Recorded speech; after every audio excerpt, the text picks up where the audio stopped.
Bienvenue dans Mémoire d'étoiles, un podcast où nous allons redonner vie aux histoires oubliées et aux destins méconnus de personnes prises dans la tourmente de la Shoah.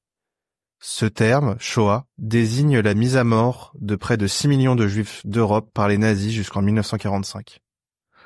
Afin de commémorer le 80e anniversaire de la libération des camps de la mort, le service des archives de la communauté d'agglomération Seineur s'associe avec le lycée Marbloch de Val-de-Reuil pour rappeler ce que vécurent les juifs du département de l'Eure durant la Seconde Guerre mondiale. À travers 9 épisodes, découvrez des récits de vie souvent tragiques, mais pour certains porteurs d'espoir.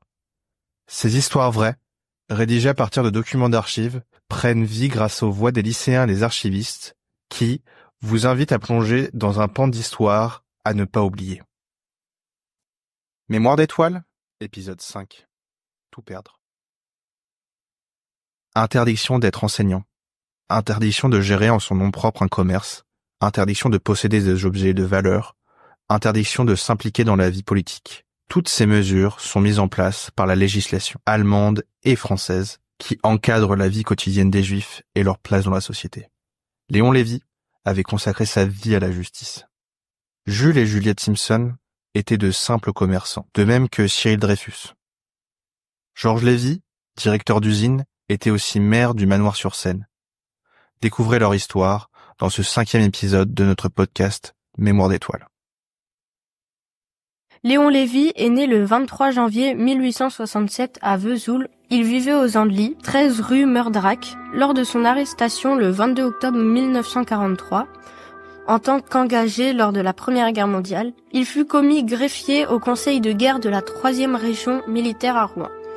À la fin du conflit, il continua à servir la justice comme greffier jusqu'à sa retraite, devenant greffier en chef honoraire au tribunal des Andelys. Il avait 73 ans lorsque l'occupation allemande débute. La vie des Juifs français va alors radicalement changer, et notamment la sienne. C'est en 1942 que la persécution s'amplifie. Après avoir dû se faire recenser comme juif, il doit déclarer ses biens car les Juifs français doivent s'acquitter d'une amende d'1 milliard de francs auprès des autorités allemandes. Plusieurs policiers se rendent à son domicile le 4 février 1942 pour effectuer l'inventaire de ses biens. Sont notées la présence de mobilier, de 2 statues et de nombreuses actions dont il est écrit. Toutes ces valeurs sont saisissables et tous les titres sont chez lui. L'idée de spolier ses biens est bien engagée. Le 22 octobre 1943, Léon Lévy est arrêté. Tout d'abord interné au camp de Drancy, il est transféré le 22 novembre 1943 à Auschwitz, dans le convoi numéro 62. Il est alors sélectionné pour la chambre à gaz et est assassiné. Il a 76 ans. Quelques mois plus tard, le 10 février 1944, les nazis posent des scellés sur sa maison.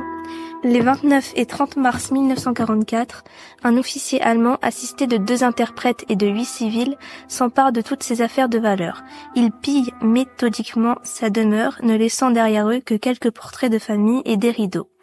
Outré que les nazis aient agi d'autorité sans prévenir l'administration française, alors même que Léon Lévy était de nationalité française, le sous-préfet des Andelys adressa une lettre de protestation au préfet de l'Eure en vain. Nul ne sait ce qu'il est devenu des biens de Léon Lévy, disparu sans descendance. Tous deux de nationalité française, Jules et Juliette Simpson vivaient à Bernay. Lui était né en 1887 à Armentières, près de Lille, tandis que son épouse, son aînée d'1 an, était originaire de Pont-à-Mousson en Lorraine. Leur sentiment patriotique s'exprima lors de la Première Guerre mondiale, tandis que Jules se battait au front. Juliette s'engageait comme assistante volontaire à l'hôpital de Bernay. Leur engagement leur valut à l'un la croix de guerre avec une citation devant Verdun et à l'autre la médaille commémorative de la Grande Guerre. En 1939, le couple est propriétaire d'un immeuble à Bernay, situé au 60-62 rue Thiers, ce qui témoigne d'une relative aisance. Lors de leur recensement comme juifs en octobre 1940, Jules Simpson se déclare représentant de commerce, tandis que Juliette se dit femme au foyer. Quelques mois plus tard, M. Simpson perd son emploi suite à l'arianisation des entreprises juives. Peut-être fit-il partie de ces commerçants qui, pour protester contre l'obligation d'afficher sur sa vitrine la mention « entreprise juive », lui substitua ses états de service militaire aux grandes dames du sous-préfet. En octobre 1942, les biens immobiliers des Simpson sont confisqués et confiés à un administrateur provisoire, un certain Monsieur Langlois, nommé en mars 1943. Le 27 octobre 1943, le couple est arrêté par la police allemande, en même temps que leur fille Jeanne et leur petite fille Denise et Eliane. Tous sont envoyés au camp de Drancy. Ferdinand Lévy, mari de Jeanne, échappe à l'arrestation prévenue par un résistant. Le 20 novembre 1943, la famille Simpson-Lévy est déportée à Auschwitz dans le convoi numéro 62, avec 18 autres juifs heurrois. Aucun d'entre eux ne fera partie des 29 survivants de ce convoi qui comptait 1200 personnes au départ de France. Après la guerre, se pose la question de la restitution des biens indûment spoliés.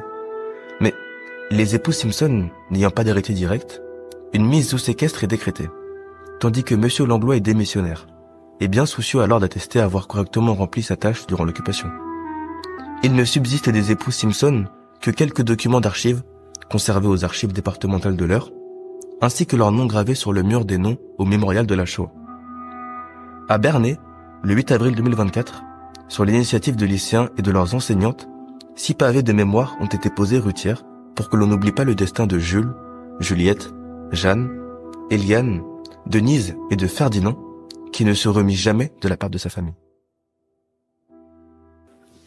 Aline et Georges Lévy, sœurs et frères, nés respectivement en 1874 et 1877 à Neufchâteau dans les Vosges, étaient domiciliés ensemble à Igoville.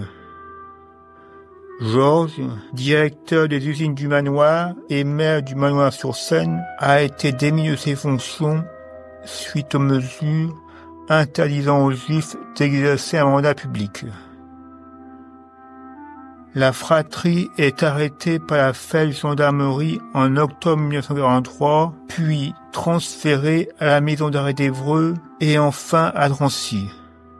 Tous deux sont déportés à Auschwitz par le convoi numéro 62 le 20 novembre 1943. Cyril Dreyfus, originaire du Haut-Rhin, était marié à Myria Weil, avec qui il eut 2 filles, Colette et Marcel. Ancien combattant durant la Première Guerre mondiale, il résidait à Évreux avant-guerre. Sous l'occupation, Cyril et sa femme se sont réfugiés à Grenoble pour échapper aux persécutions. Leur fille Marcel est arrêtée en tentant de les rejoindre. Elle est déportée à Auschwitz le 18 juillet 1943, où elle sera assassinée. Après la libération, en septembre 1944, Cyril engage une procédure contre l'administrateur judiciaire chargé de ses biens durant la guerre, qui refuse de lui rembourser les sommes dues. Après son décès, sa veuve poursuivra les démarches entreprises par son mari, semble-t-il sans succès, puisqu'elle sera redirigée vers le service des restitutions à Paris.